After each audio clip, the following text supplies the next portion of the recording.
Hello, everyone. This is Naveen Samuel. I'm the President and CEO of Front Desk U.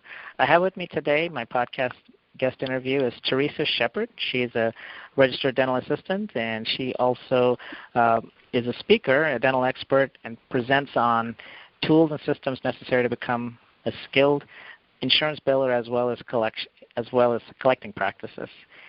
And she talks about risk management and patient practice protection as well.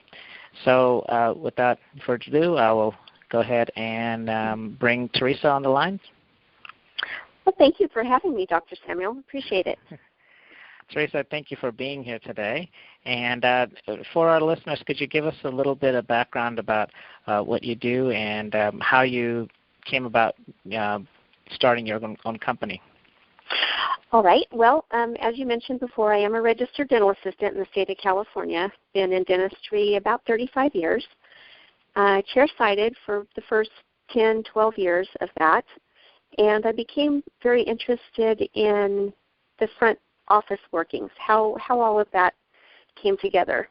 And had an excellent mentor, dentist that I worked for at that time, and was very willing to teach a variety of things. And so I learned some things about the front, and then I moved on and went to work for another dentist as his office manager, and I worked administrative for about 20 years in his practice. Great. Okay. Is there anything else you do right now? Yes, I have the best of both worlds because I'm still working in a practice as well as going and teaching all my CE courses. I have courses on insurance billing, proper coding, risk management, HIPAA, and I'm getting ready to launch my newest CE course, which I'm very excited about, which is on the oral systemic link. Great. Okay. Can you give us a specific example of how you were able to help somebody with your services?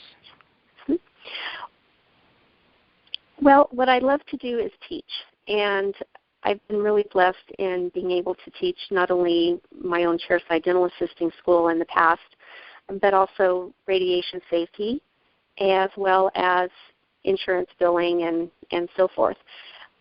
So I do love to teach. My favorite thing is to be in an office hands-on with the client.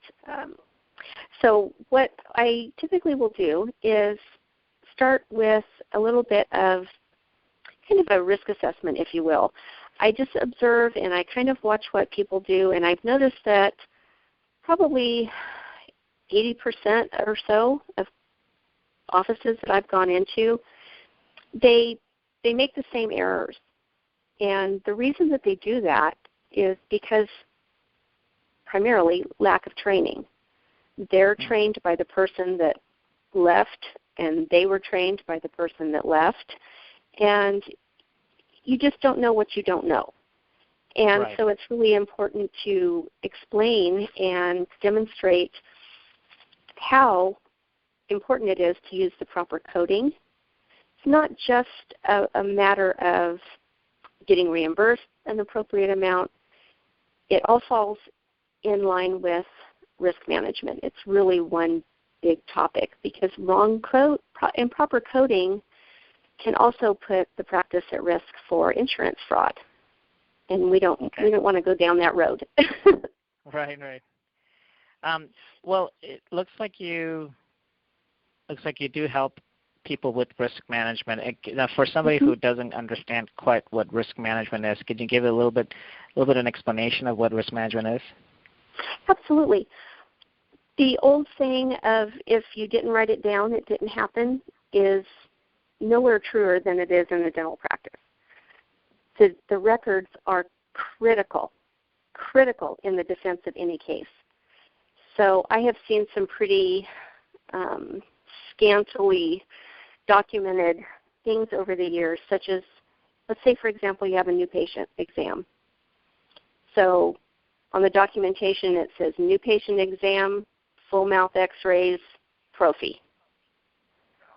Does not say anything about were the x-rays viewed or not, what was the diagnosis, was the health history gone over, what were the issues with that? Does the patient have medical issues that we need to be concerned about?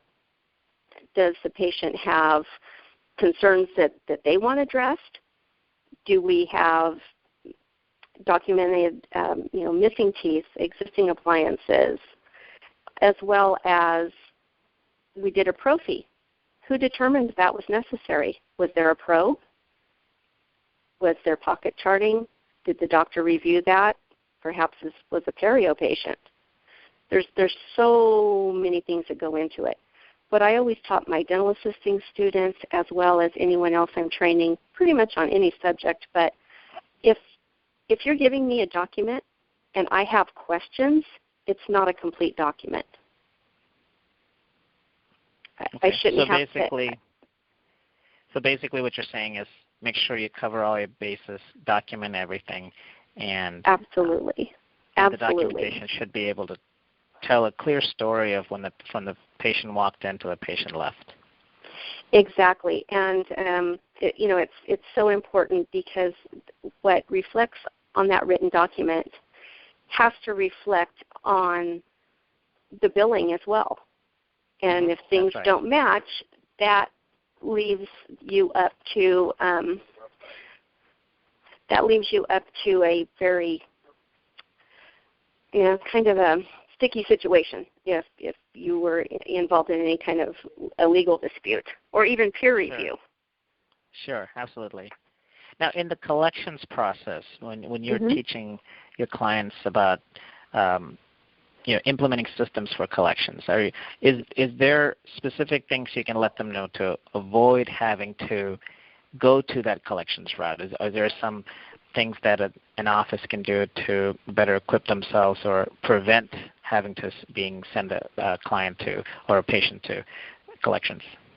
Oh, absolutely. And the first thing is communication. Shoring up the practices, policies, as far as their collection policies, working with the doctor and the administrative team to determine the financing, if available. Are we going to go care credit? Are we going to go city health? Are we going to accept extended financing in office? I always like to tell people that you are the dentist, you are not the bank. Right. And, you can't go anywhere else on the planet and have a service and then be asked to pay later. You don't do that at the grocery store. You don't do that at the restaurant. And you shouldn't be doing it at the dental office. And so avoiding all of those things initially is key. It's a little more difficult to get your current patients on board with that if there's not been any firm financial policies. But new patients, you just get them on board right from the get-go. And honestly, you really don't have a need to send out maybe more than just maybe 10 statements a month, if that. I know practices that send out 100 statements a month after month after month.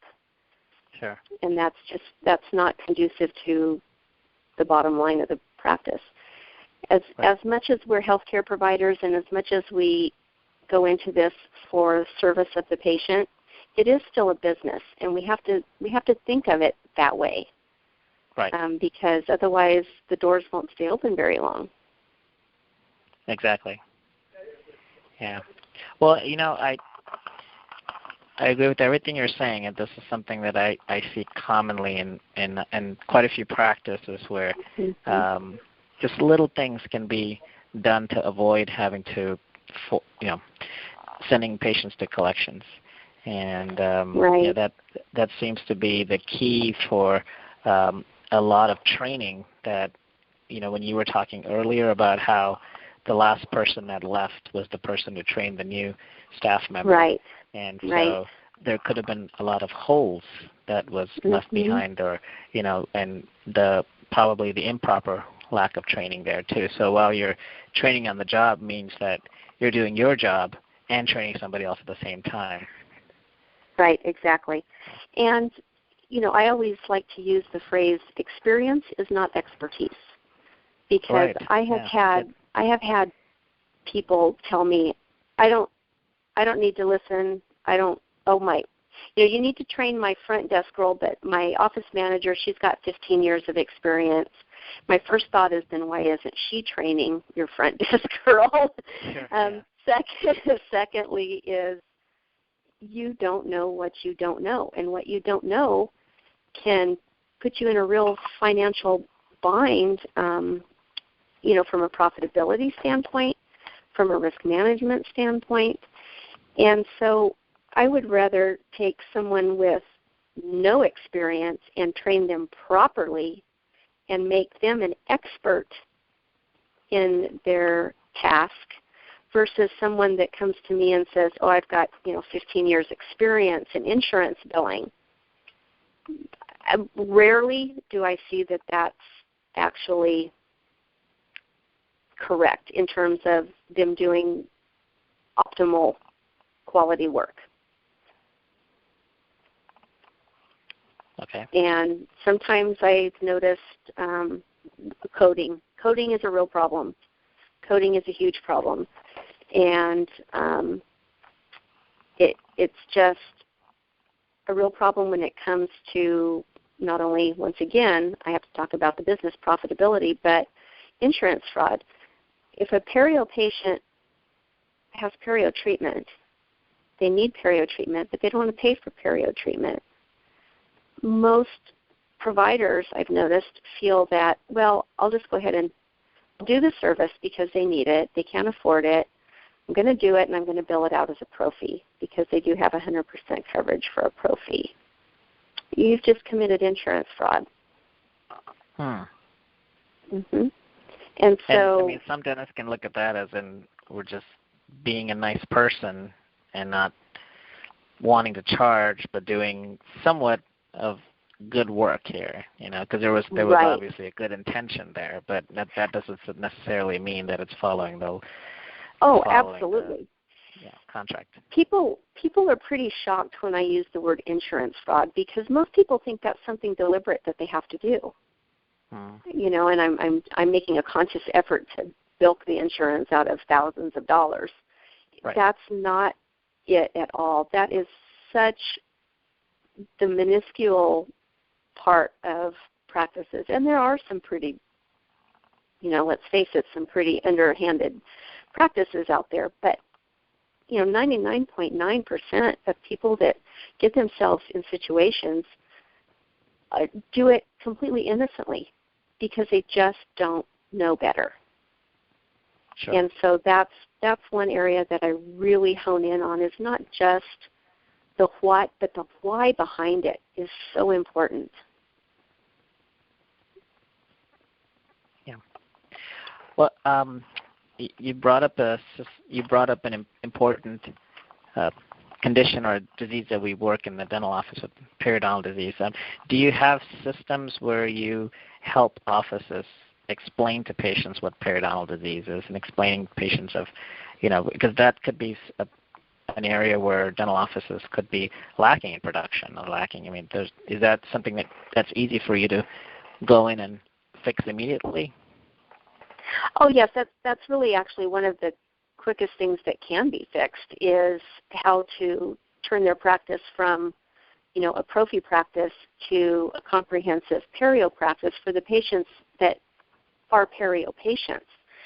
And anybody that's worked with patients will tell you that the statistics say that something like 65% of adults have perio disease, but the dentist and the hygienist and the assistants are here to tell you that it's probably closer to 80%.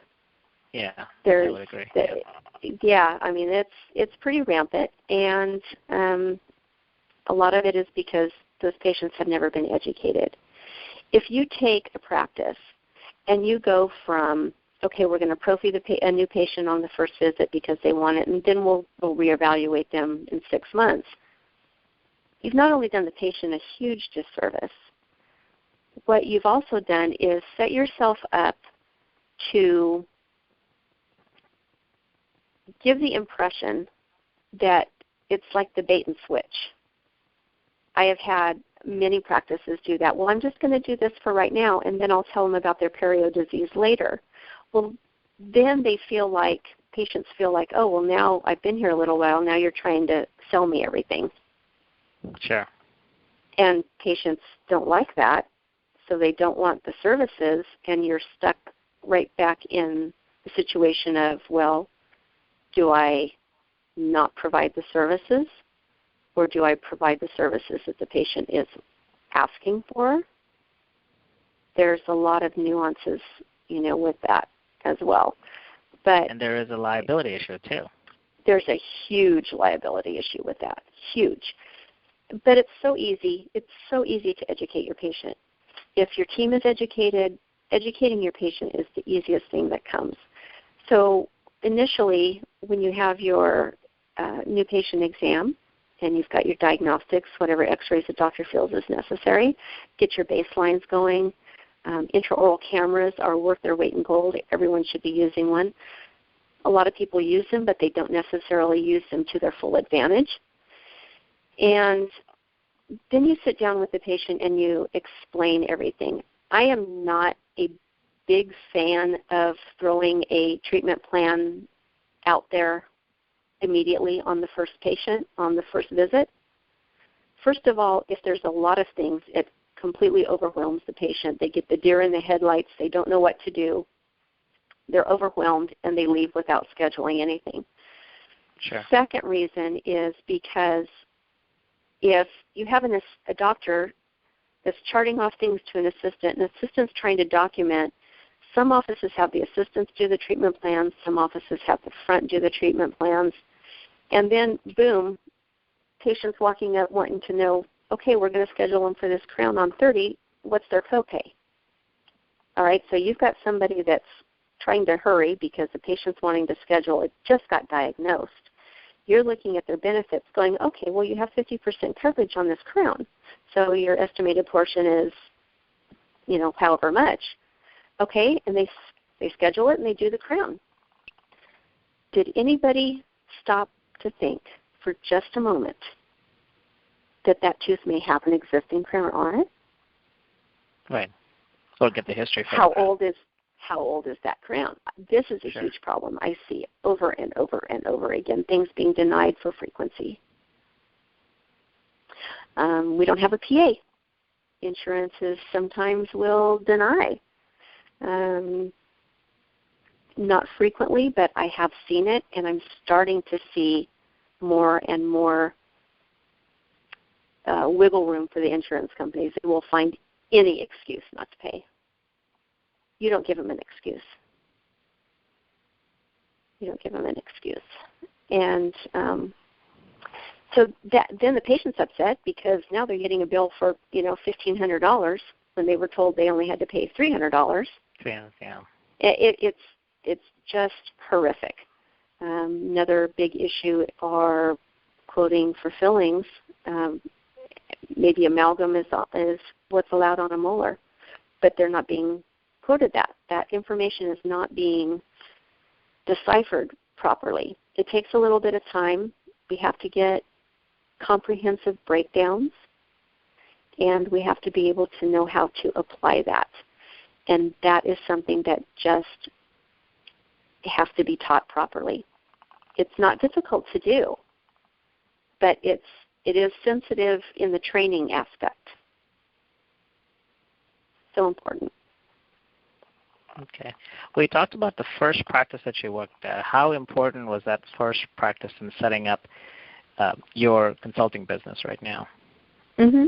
Well, I really think that springboarded me because when I arrived at that practice, it was a very well-respected and long-term practice. Doctor had been there for many years. Wonderful patients. He had a great reputation with his patients. But the things that I noticed that were lacking primarily were recare systems. I couldn't figure out why is the hygienist only scheduled 3 days out? Why is the doctor only scheduled 3 days out? Mm-hmm. It's kind of scary. Right. No recare systems, so we started implementing that. We started really taking a stronger look at the perio. He was a member of several PPOs at the time. I got all those handbooks out, and I read them cover to cover. I knew what the clauses were. I knew what the limitations were. I really had to become a student of his practice. And that gave me a couple of different things. It gave me the opportunity to work with that doctor and the team and really build an awesome practice. Like I said, I managed that practice for over 20 years. And it just really blossomed. But it also gave me an opportunity to learn myself the things that I didn't know, that I thought I knew. So it's a real eye-opener when you start realizing what you don't know. Went to many courses, talked to experts, read everything I could get my hands on, asked a lot of questions. I wanted to make sure that what I was doing, based on the trust that he placed in me to manage that practice, was the best that I could do for him. And so it just got me really excited and interested in that aspect of it. I started out just kind of helping friends I knew in the industry. People would call and ask a question. They knew that I had done some other extensive training and whatnot, and it just kind of evolved from there. Okay.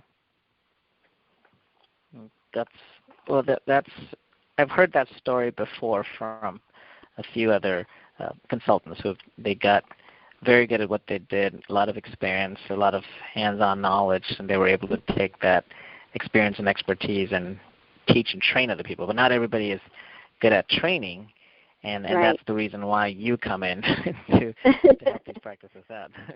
Right. And, everybody can – I don't have any issues with standing in front of a room and talking to 100 people or 200 people or 50 people. But my real passion, and I think my best skill set, is sitting next to you, showing you, doing it with you, really tearing things down and empowering you as a person, you as a practice, to be the best that you can be. And some things you can inspire in large groups and some things you can't. And you can inspire,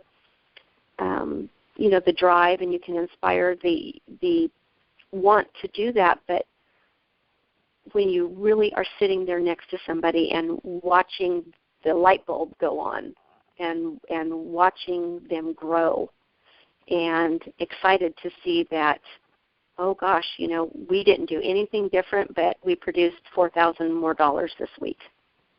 No, Sure. Just by coding properly. No treatment difference. It's pretty. Wow. It's pretty amazing. Yeah, and the doctors are usually pretty happy to see that. That's good. Yeah, that's good. I mean, that usually makes a big difference when you can see the bottom line change. But it seems to me that when you're helping the office, it's not so much helping them with their financial goals, but you're also helping them with creating a better mindset so they can get these, so they can get a better way of communicating with their staff and their patients.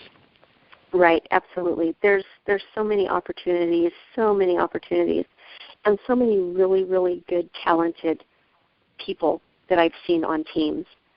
And I've seen some really, really bad experiences with team members as well. A lot of negativity, a lot of drama.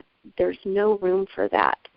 And a lot of it is either jealousy, or a lot of it is insecurity, and a lot of it is just they're getting thrown under the bus for whatever reason because someone's perceiving that they're the ones that are doing something wrong when they're just not being trained properly.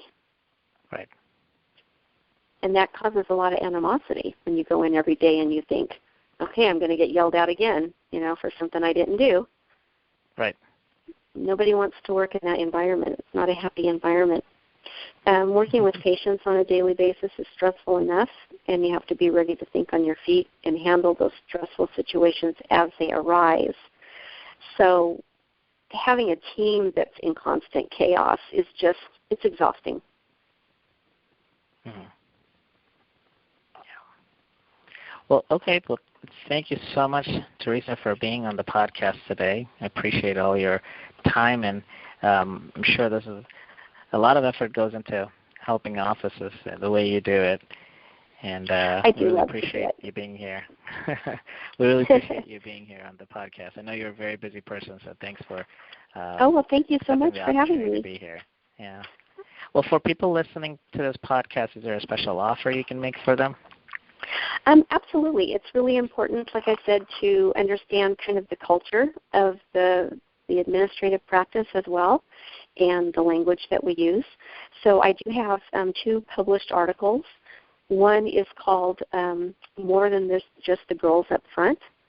I've heard that a million times. I'll let you talk to my girl up front, or I'll let you talk to the secretary. Okay, we're neither. We're not, more than just the girls up front, and how that administrative team can be such a valuable asset to the doctor. And the second article that I like to share is called It's Just a Word. It's just a word. That's okay if you missed your hygiene appointment. It's just a cleaning. Well, we're going to have you back. It's just a filling. No, it's not. It's not treatment. And so if anyone would like to send me an email at Theresa@theresasheppard.com. That's THERESA at THERESASHEPPARD.com, and put Dr. Samuel in the subject line. I'll be happy to send those 2 articles over. All right. Well, I'm also going to be putting your contact information, your email, and your website on the Front Office Success Facebook group page. Absolutely. Thank you so much. Thank you very much, and thanks for being here, and have a great rest of the week, and hopefully we can reconnect again in a few months from now. If you have anything in the future coming up, a book or more articles, publications, I'd love to be able to interview again, and we can talk about more topics.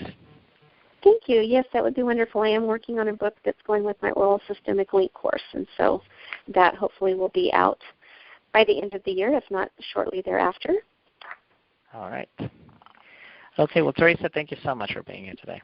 Thank you, Dr. Samuel. Bye-bye. Okay, bye-bye.